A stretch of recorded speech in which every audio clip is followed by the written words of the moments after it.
ಸನ್ಮಾನ್ಯ ಅಧ್ಯಕ್ಷರೇ, ನಾನು ಪ್ರಶ್ನೆ ಸಂಖ್ಯೆ 375 ಉಪಮುಖ್ಯಮಂತ್ರಿಗಳಲ್ಲಿ ಕೇಳಲಿಕ್ಕೆ ಬಯಸ್ತಾ ಇದ್ದೀನಿ. ಉಪಮುಖ್ಯಮಂತ್ರಿ ಅವರು ಯತ್ನಾಳ್ ಅಧ್ಯಕ್ಷರೇ, ಉತ್ತರವನ್ನು ಸಂಪೂರ್ಣವಾಗಿ ಅವ್ರಿಗೆ ಒದಗಿಸ್ಕೊಟ್ಟಿದ್ದಾರೆ. ಅಧ್ಯಕ್ಷರೇ, ಇವತ್ತು ಕೃಷ್ಣಾ ಮೇಲ್ದಂಡೆ ಯೋಜನೆ ನಮ್ಮ ದೇಶದ 2ನೇ ದೊಡ್ಡ ನೀರಾವರಿ ಯೋಜನೆ.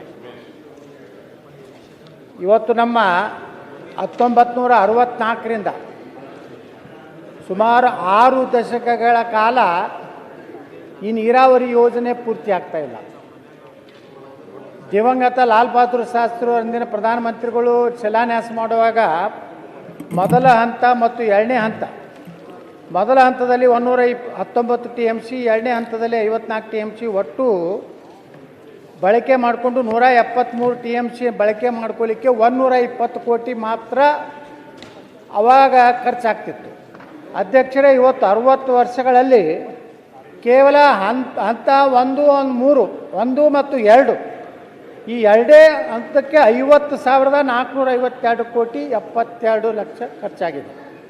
120 ಕೋಟಿಯಲ್ಲಿ 150,452 ಕೋಟಿಯಲ್ಲಿ. ಅಧ್ಯಕ್ಷರೇ, ಇವತ್ತು 3ನೇ ಹಂತದ ಬಗ್ಗೆ ನಾನು ಪ್ರಶ್ನೆಯನ್ನು ಕೇಳಿದ್ದೀನಿ.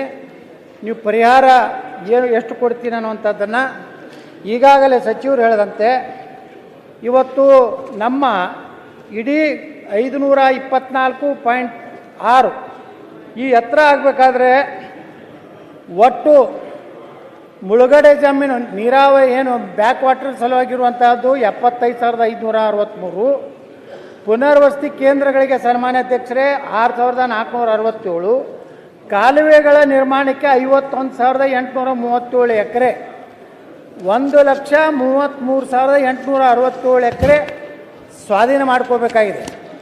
ಅಧ್ಯಕ್ಷರೇ, ಇವತ್ತು ಮುಖ್ಯಮಂತ್ರಿಗಳು ಕರೆದಂಥ ಸಂದರ್ಭದಲ್ಲಿ ಇವತ್ತು ಒಂದೇ ಹಂತದಲ್ಲಿ ಒಂದೇ ಕಂತಿನಲ್ಲಿ ನೀರಾವರಿ ಜಮೀನಿಗೆ 40 ಲಕ್ಷ, ಒಣ ಜಮೀನಿಗೆ 30 ಲಕ್ಷ ಹಾಗೂ ಕಾಲುವೆ ನಿರ್ಮಾಣ ಎಲ್ಲಿ ನೀರಾವರಿ ಇದೆ ಅಲ್ಲಿ 30 ಲಕ್ಷ, ಎಲ್ಲಿ ಒಣ ಬೇಸಾಯ ಇದೆ ಅಲ್ಲಿ 25 ಲಕ್ಷ, ಈ ರೀತಿ ಸುಮಾರು 70,000 ಕೋಟಿ ರೂಪಾಯಿ ಕೇವಲ ಕೃಷ್ಣಾ 3ನೇ ಹಂತದ ಮತ್ತು 524.256 ಎತ್ತರಕ್ಕೆ ಹೋಗಬೇಕಾದ್ರೆ 70,000 ಕೋಟಿ ಬರೇ ಭೂ ಸ್ವಾಧೀನಕ್ಕೆ ಬೇಕಾಗ್ತದೆ. ಅಧ್ಯಕ್ಷರೇ, ಇನ್ನು ಸೇತುವೆ ಕಾಲುವೆಗಳ ನಿರ್ಮಾಣ ಮತ್ತು ಆಲಮಟ್ಟಿ ಡ್ಯಾಮ್ ಎತ್ತರ ಮಾಡಬೇಕಾದ್ರೆ ಸುಮಾರು 50,000 ಕೋಟಿ ಅಂದರೆ ಅಂದಾಜು ಇವತ್ತು ಕೃಷ್ಣಾ ಮೇಲ್ದಂಡೆ ಯೋಜನೆ ಪೂರ್ಣ ಆಗಬೇಕಾದ್ರೆ ಸುಮಾರು 1,20,000 ಕೋಟಿ ಬೇಕು. ಅಧ್ಯಕ್ಷರೇ,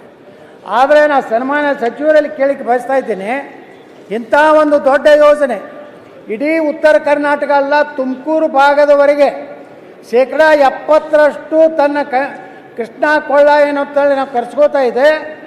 ಇದು ಆದರೆ ಶಾಶ್ವತವಾಗಿ ಉತ್ತರ ಕರ್ನಾಟಕದಲ್ಲಿ ಕುಡಿ ನೀರಿನ ಸಮಸ್ಯೆ, ಕೈಗಾರಿಕೆಗಳಿಗೆ ನೀರು, ಭೂಮಿಗೆ ನೀರು, ಇಡೀ ಉತ್ತರ ಕರ್ನಾಟಕ ಒಂದು ಅಭಿವೃದ್ಧಿ ಆಗುವಂಥ ಒಂದು ಮಹತ್ತರ ಯೋಜನೆಯಲ್ಲಿ ಇವತ್ತು ಸರ್ಕಾರ ಹೇಳಿದಂತೆ ಏನು 40 ಲಕ್ಷ 30 ಲಕ್ಷ ಏನು ಕೊಡ್ತೀನಿ ಅಂತಿದ್ದಾರೆ. ಆದರೆ ದುರ್ದೈವನಾದ್ರೆ ಅಧ್ಯಕ್ಷರೇ, ಇನ್ನೂವರೆಗೂ ಏನವರು ಅವರೇ ಮಾನ್ಯ ಮುಖ್ಯಮಂತ್ರಿಗಳ ಅಧ್ಯಕ್ಷತೆಯಲ್ಲಿ ಉಪಮುಖ್ಯಮಂತ್ರಿಗಳ ನೇತೃತ್ವದಲ್ಲಿ ಕರೆದಂಥ ಸಭೆಯಲ್ಲಿ ನಾವು 40 ಲಕ್ಷ ಒಂದೇ ಟೈಮ್ ಪರಿಹಾರ ಕೊಡ್ತೀವಿ, 30 ಲಕ್ಷ ಒಣ ಬೇಸಾಯದವ್ರು ಕೊಡ್ತೀನಿ ಅಂತಿದ್ರು. ಇನ್ನೂವರೆಗೂ ಯಾವುದೇ ಪ್ರಕ್ರಿಯೆ ಆಗಿಲ್ಲ. ನಾ ಪ್ರಶ್ನೆ ಮಾಡೋದೇನೆಂದರೆ, ಈ ಉತ್ತರ ಕರ್ನಾಟಕದ ಜೀವನದಿ ಆದಂಥ ಕೃಷ್ಣೆಯ ಈ ಆಲಮಟ್ಟಿ ಯೋಜನೆಯನ್ನು ಎಷ್ಟು ದಿವಸಗಳೊಳಗೆ ಮುಗಿಸ್ತೀರಿ? ಇದಕ್ಕೆ ಬೇಕಾದಂಥ ಸುಮಾರು 1,10,000 ಕೋಟಿ ರೂಪಾಯಿ ಯಾವ್ಯಾವ ಮೂಲದಿಂದ ಸಂಗ್ರಹ ಮಾಡ್ತೀರಿ? ಇದಕ್ಕೊಂದು ಟೈಮ್ ಫಿಕ್ಸ್ ಮಾಡಿ, ಒಂದು ನಿಗದಿ ಮಾಡಿ, ನೀವು ಯಾವುದಾದ್ರೂ ವಿಶ್ವ ಬ್ಯಾಂಕ್ನಿಂದ ಅಥವಾ ಯಾವುದಾದ್ರೂ ಮೂಲದಿಂದ ತಗೊಂಡು ಈ ಯೋಜನೆಯನ್ನು ಎಷ್ಟು ದಿವಸದೊಳಗೆ ಪೂರ್ತಿ ಮಾಡ್ತೀರ ಅನ್ನೋಂಥ ಪ್ರಶ್ನೆಗೆ ಉತ್ತರ ಕೊಡ್ಬೇಕಂತ ಕೇಳ್ಕೊಳ್ತಾ ಇದ್ದೀನಿ. ಅಧ್ಯಕ್ಷರೇ, ತೆಲಂಗಾಣ ಕೋರ್ಟಿಗೆ ಹೋದು, ಮಹಾರಾಷ್ಟ್ರದ ಆರ್ಗ್ಯುಮೆಂಟ್ ಆಗೈತಿ, ಕರ್ನಾಟಕದ ಆರ್ಗ್ಯುಮೆಂಟ್ ಆಗೈತಿ, ತೆಲಂಗಾಣದ ಆರ್ಗ್ಯುಮೆಂಟ್ ಆಗೈತಿ, ಆಂಧ್ರ ಪ್ರದೇಶದ ಆರ್ಗ್ಯುಮೆಂಟ್ ಇನ್ನೂ ಆಗಿಲ್ಲ. ಆ ಎಲ್ಲ ಆರ್ಗ್ಯುಮೆಂಟ್ ಆದಮೇಲೆ ಕೇಂದ್ರ ಸರ್ಕಾರ ನೋಟಿಫೈ ಮಾಡೋಕ್ಕಾಗುತ್ತೆ. ಅದಕ್ಕಿಂತ ಮೊದಲು ಹೆಂಗ್ ನೋಟಿಫೈ ಮಾಡಕ್ಕಾಗುತ್ತೆ ಆಯ್ತು, ಅಧ್ಯಕ್ಷರೇ, ಅಧ್ಯಕ್ಷರೇ, ಅಕ್ವಿಸಿಷನ್ ಅಧ್ಯಕ್ಷರೇ, ಯಾಕೆ ಈಗ ಪ್ರಶ್ನೆ ಇದರಲ್ಲಿ? ಅರ್ಧ ಸತ್ಯ ಹೇಳ್ತಾ ಇರೋದು ಇವ್ರು. ಅರ್ಧ ಸತ್ಯ ಹೇಳ್ತಾ Land ಇರೋದು acquisition ಇವ್ರು. ಮಾಡಿದ್ರೆ ಅವ್ರು ಅದಕ್ಕೆ ಏನ್ ಸಂಬಂಧ ನಿಜ. ಇಲ್ಲ. ಆದ್ರೆ ಕೋರ್ಟ್ ಎಲ್ಲೂ ಕೂಡ Land acquisition ಅಧಿಸೂಚನೆ ಹೊರಡಿಸಬೇಡಿ ಅಂತ ಎಲ್ಲೂ ಹೇಳಿಲ್ಲ. ಸ್ಟಾಟಸ್ ಕೋ ಕೊಟ್ಟಿಲ್ಲ, ಸ್ಟೇ ಕೊಟ್ಟಿಲ್ಲ. ಅಧಿಸೂಚನೆ ಹೊರಡಿಸ್ಲಿಕ್ಕೆ, ಗೆಜೆಟ್ ಮಾಡ್ಲಿಕ್ಕೆ, ನೋಟಿಫೈ ಮಾಡ್ಲಿಕ್ಕೆ ಯಾವುದು ನಿಬಂಧನೆ ಇಲ್ಲ. ಆರ್ಗ್ಯುಮೆಂಟ್ ಮಾಡಿಗೆ argument. However the award can be is fit to be notified.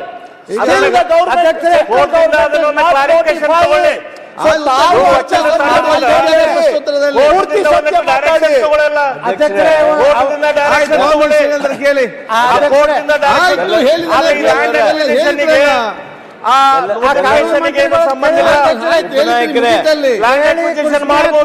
ಆಯ್ತು, ಚರ್ಚೆ ಯಾವುದೂ ಜಾರಿ ಮಾಡಲಿಲ್ಲ. ದಯಮಾಡಿ ಅಧ್ಯಕ್ಷರೇ, ನನ್ನ ಮಾತು ನೋಡಿ. ಅಧ್ಯಕ್ಷ, ಅಂದ್ರೆ ಇವತ್ತೇನು ಮಾನ್ಯ ಉಪಮುಖ್ಯಮಂತ್ರಿಗಳು ಹೈಕೋರ್ಟು ಕೋರ್ಟುಗಳು ಕೊಟ್ಟಂತದನ್ನ ನಾವು ಒಪ್ಪುವುದಿಲ್ಲ, ಒಂದು 10 ಲಕ್ಷಕ್ಕೆ 10 ಕೋಟಿ ರೂಪಾಯಿ ಮಾಡ್ಯಾರ ಅಂತೇಳಿ ಇವತ್ತು ನ್ಯಾಯಾಂಗದ ಬಗ್ಗೆ, ನಮ್ಮ ರೈತರ ಬಗ್ಗೆ ಅಪಮಾನಕಾರಿಯಾಗಿ ಮಾತಾಡಿದ್ದಕ್ಕೆ ನಾನು ಇದನ್ನು ಖಂಡಿಸುತ್ತಾ ಸಭಾತ್ಯಾಗ ಮಾಡ್ತೇನೆ. ಸನ್ಮಾನ್ಯ ಅಶೋಕ್ ಕುಮಾರ್ ರೈ. ಮಾನ್ಯ ಉಪನಾಯಕರು ಬೆಲ್ಲದವರು